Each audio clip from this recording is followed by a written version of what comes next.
บรรยากาศอยู่ที่สวนจตุจักร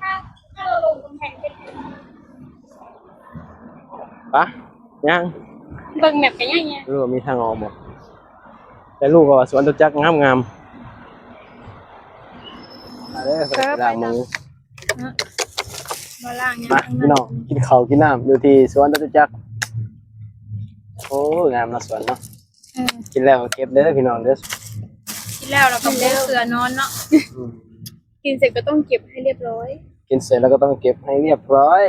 เพื่อความสะอาดเอ้า ถ้ามะฮุงมีได้ทำแบบนี่นะคะทุกคนเห็ดนั่งดูร้อนไหมบ่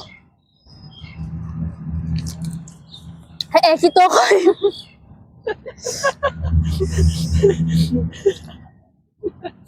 แล้วก็เสือด้วยนะมันละความน่าเชื่อถือสบายดีพ่อแม่พี่น้องสวัสดีพ่อแม่พี่น้องทางฝั่งไทยนำครับผมมื้อนี้ก็อยู่ที่สวนจตุจักรเนาะพอดีกำลังสิพากันแบบว่าออกไปหาซื้อแนวอยู่แนวกินกันโอ้มาแบบแดดๆเลยค่ะโอ้มาแบบแดดๆเลยพี่น้องเบิ่งบรรยากาศอยู่ที่สวนจตุจักรเอาเหรอพาลองลงจตุจักรคนสวนอยากหูไงเพราะว่านี่ก็ไม่เคยมาเหมือนกันคือแต่คนครั้งแรกวันนี้ก็ไปเข้ามาสวนนี่เลยครั้งแรกที่มาในสวนจตุจักรนี่จะบังนะจะบังอื่นจะบังจะอิ่มแล้วเขาชุมเฮาสิไปตลาดก่อนหาซื้อแนวกินกันยังเบิ่งแมปกันยังไงโอ้รู้ว่ามีทางออกหมดแต่ลูกก็ว่าสวนจตุจักรงามไปตามนี่แหละก็ถือว่าเป็นครั้งแรกทั้ง3คนเลยพี่น้องเนาะเฮาเองเฮาก็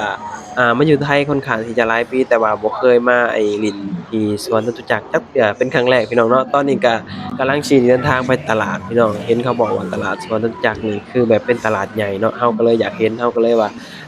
สิพากันไปหาย่างลิ้นแต่บ่ฮู้ว่าตลาดอยู่ฝั่งใดเด้อพี่น้องแต่ว่าก็ย่างไปเรื่อยเนาะแท้จริงแล้วมื้อนี้เฮาก็มากับเจ้านายแหละแต่ว่าเจ้านายก็ไปธุระพี่น้องก็เลยแบบซุเฮาก็เลยเลือกที่จะลงสวนจตุจักรเพราะว่ามันมีบ่อนนั่งลิ้นก็เลยว่าลงนี่แหละหานั่งลิ้นหาซื้อหยังมากินแล้วก็สิพากันเดินทางกลับช่วงตอนเย็นแบบนี้นะวันหยุดมามื้อนี้ก็บ่มีหยังหลายพี่น้องบ่ฮู้ว่าตึกนั้นบ่ฮู้ว่าเขาเจ้าเฮ็ดเกี่ยวกับหยังพี่น้องเพราะว่าเฮาก็บ่เคยมาเนาะเพราะว่าเห็นรถจอดหลายๆพี่น้องเบิ่งเอารถเต็มอยู่เบิ่งบ่ฮู้ว่าเป็นตึกอิหยังบ่ฮู้ว่าเป็นสำนักงานอิหยังอันนี้เฮาก็บ่ฮู้พี่น้องตอนนี้ก็สิพากันย่างไปเรื่อยๆเพราะว่าบ่ฮู้ว่าตลาดอยู่ฝั่งใดเพราะบ่เคยมาพี่น้องเดี๋ยวหาถามคนเอาเนาะว่าตลาดสวนจตุจักรน่ะมันอยู่ไสไปสินะอยากไปหาเบิ่งของเบิ่งหยังพี่น้องแต่บ่ฮู้ว่าเขาเจ้าเปิดแล้วบ่หรือว่าเขาเจ้าปิดบ่มื้อนี้อาจจะปิดอาจจะเปิดอันนี้บ่ฮู้พี่น้องก็ไปเบิ่งนำกันเนาะว่าสรุปแล้วว่าเฮาสิได้หยังแหน่อยู่ที่ตลาดนะฮอดตลาดจนได้พี่น้องพาสาวๆมาตากแดดลิ้นขาวโพดก็เลยมาตากแดดให้มันดำอ๋อตลาดจตุจักรของหลายขนาดพี่น้องเบิ่งคือต้นยังนะต้นยังนี่บ่ฮู้คือกันครับต้นไม้หลายเลยเนาะ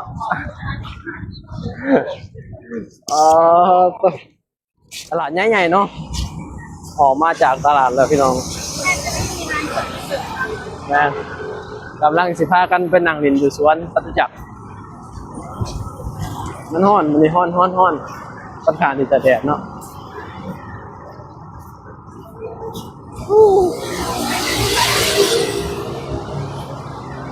คือช่วงเที่ยงเบิ่งพี่น้องอากาศร้อนแดดพร้อมเนาะตอนนี้ก็ย่างไปกำลังสิไปกับสวนจักร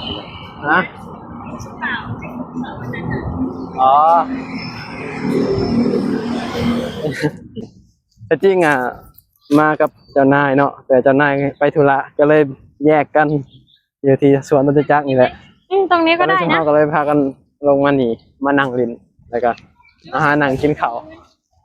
ใส่ก็ได้นั่งพื้นดีกว่านั่งพื้นก็ได้นี่นั่งพื้นก็ได้นั่งกินข้าวกันพี่น้องได้ยังไงสาวๆได้ไปล้างมือ มาล่างเนี่ย มาพี่น้องกินข้าวกินน้ำอยู่ที่สวนจตุจักรโอ้งามนะสวนเนาะกินแล้วเก็บเด้อพี่น้อง กินแล้วเราก็เลือกเสือนอนเนาะ อืม กินเสร็จก็ต้องเก็บให้เรียบร้อย กินเสร็จแล้วก็ต้องเก็บให้เรียบร้อย เพื่อความสะอาดเอ้า ไปมียางแล้วผมไหม เอ้า นี่ก็ลืมเอาคลิปมาเพราะไม่ได้คิดว่าจะมานั่งอะไรอยู่ตรง เอ้า นี้ คิม เอาอย่ามาเจ๊หรอ ระวังเด้อความ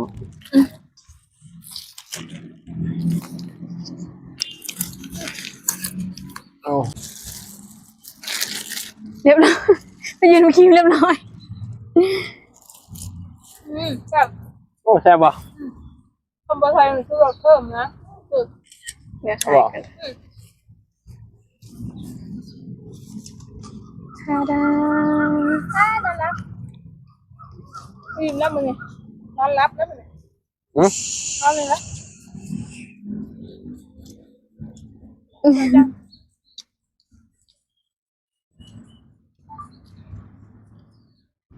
อืม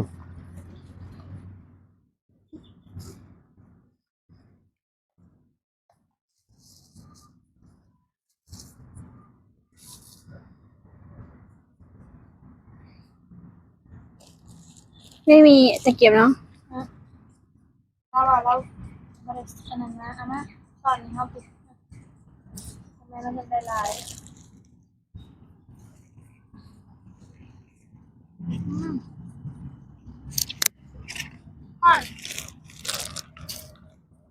ก็ได้ซื้อพัดลมน้อยมาเนาะ เอ้านี่อันนี้ งานถามพี่แอร์แล้วโอ้พี่แอร์คือแบบดึงเอ้า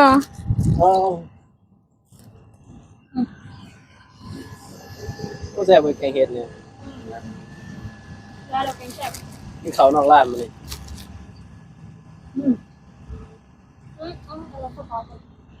อ่ะโดนไหมโดนนะเฮ้ย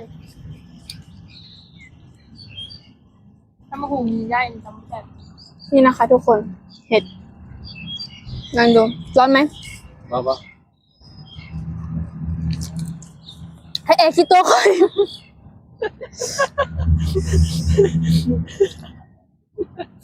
แล้วก็เสือด้วยนะมันละแอร์ความน่าเชื่อถือ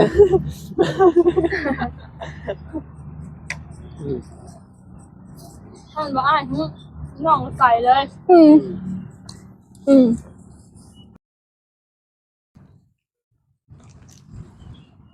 ส้ม เรียบร้อย